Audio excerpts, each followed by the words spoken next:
Ladies and gentlemen, please stand for the oath of office, followed by musical honors.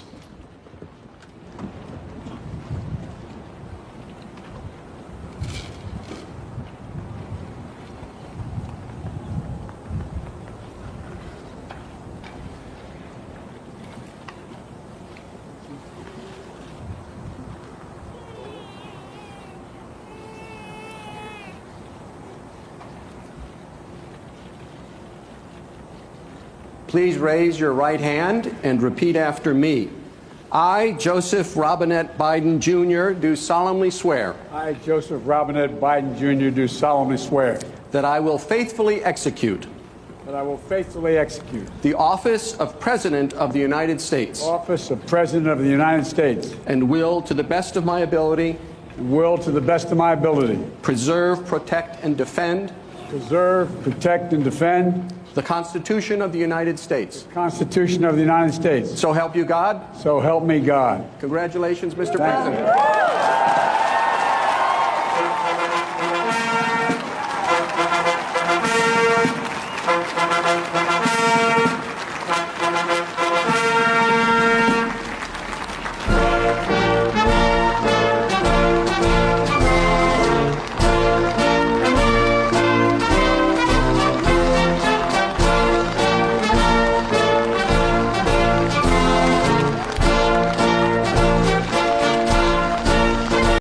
Please raise your right hand and repeat after me.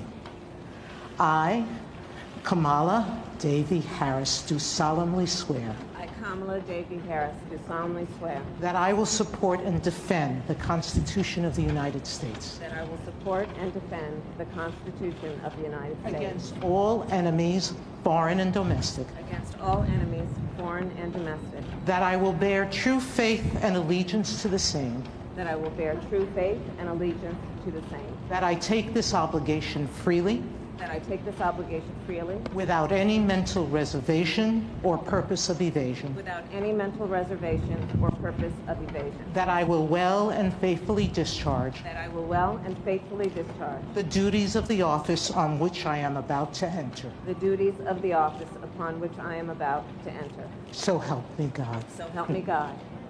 All right.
Janet, what if I were to tell you that in one day you would have a new job and change your place of residence in the same day? What would you say to that? Seems like a lot. And a new ride. And a new car. And a new car there. I don't know if everyone noticed how thick those doors are when they put the president into that car, but there it is, nicknamed the Beast. Departing from the East Front, they're on their way over to Arlington Cemetery, lay a wreath. And past two presidents while doing it. William Howard Taft and John Fitzgerald Kennedy. The vice president getting into the car there with the flags.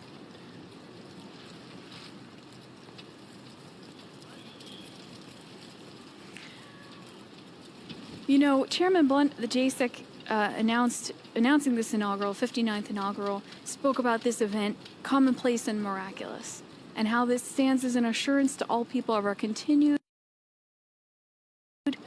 unbroken commitment to continuity, stability, perseverance, and democracy. We have a statue in the Visitor Center of Frederick Douglass. Yes. And on the base of it, a quote from one of his addresses. If there is no struggle, there is no progress. This year's inaugural theme, selected by the JSIC, are determined democracy, forging a more perfect union. I would say, a prolific display of that today. As we see the Vice President and the President loading into the limousines, preparing to depart here on the east front of the Capitol, following the pass and review of troops. Family members headed back as well.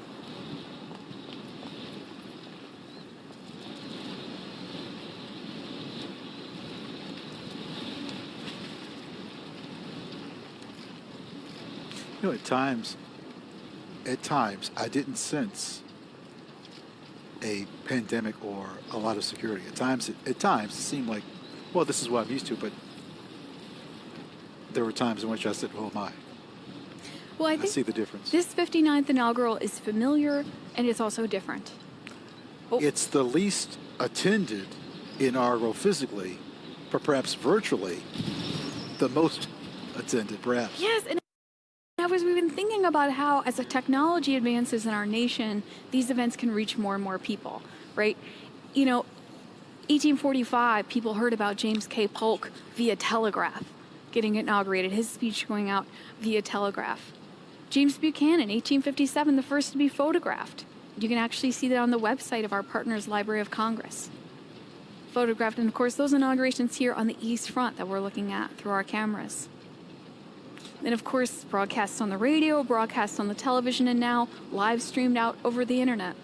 How about President Carter, who's not here to attend, but is seen? It's perhaps better in some cases that for him, given some infirmities, that he's able to witness this from his comfort of his own home. Close up on the license plate there, it said 46. 46. Our 46th president inside that limousine, again nicknamed the Beast. It's very heavily armored.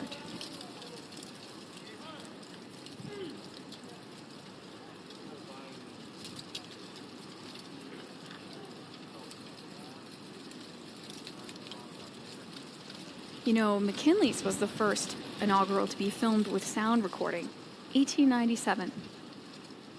And if you can imagine, we've talked about how in the early years with Washington and Lincoln, people straining to hear the president's remarks, you know, and the sound amplification for the crowd doesn't happen until 1921.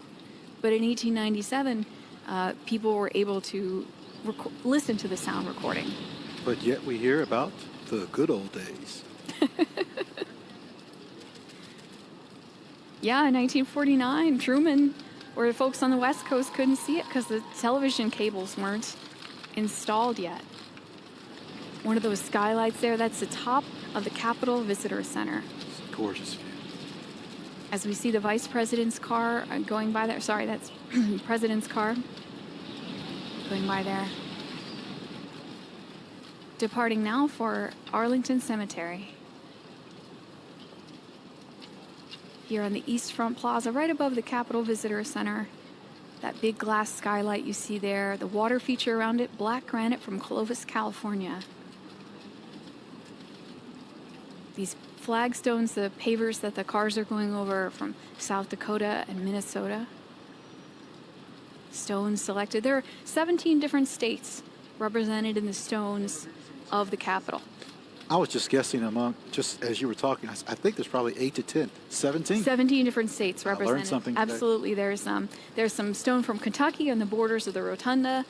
Here in the Russell Senate office building, the Kennedy caucus room that we're stationed right outside, there's some black veined marble from New Jersey in there. It took the architects a full year to find it. A full year.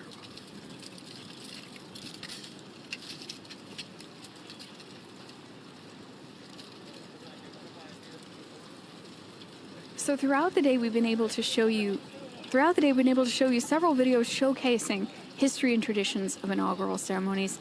And we do have one to close out today as we watch the departure here on the East Front of the President and the Vice President.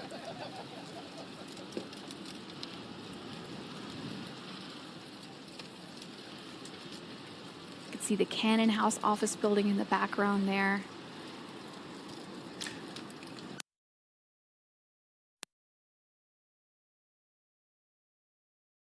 Technology enabling us to watch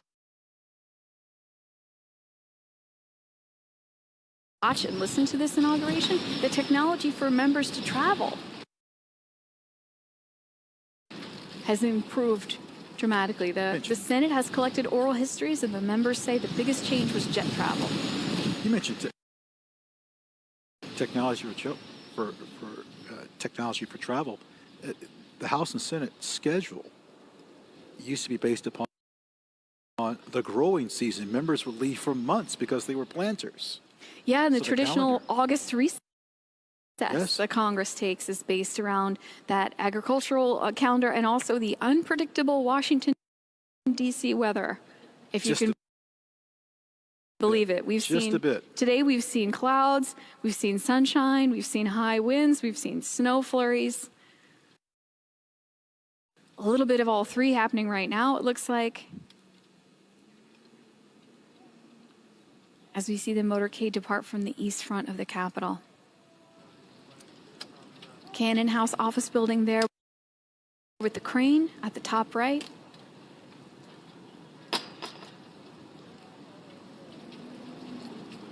Oh, I love it.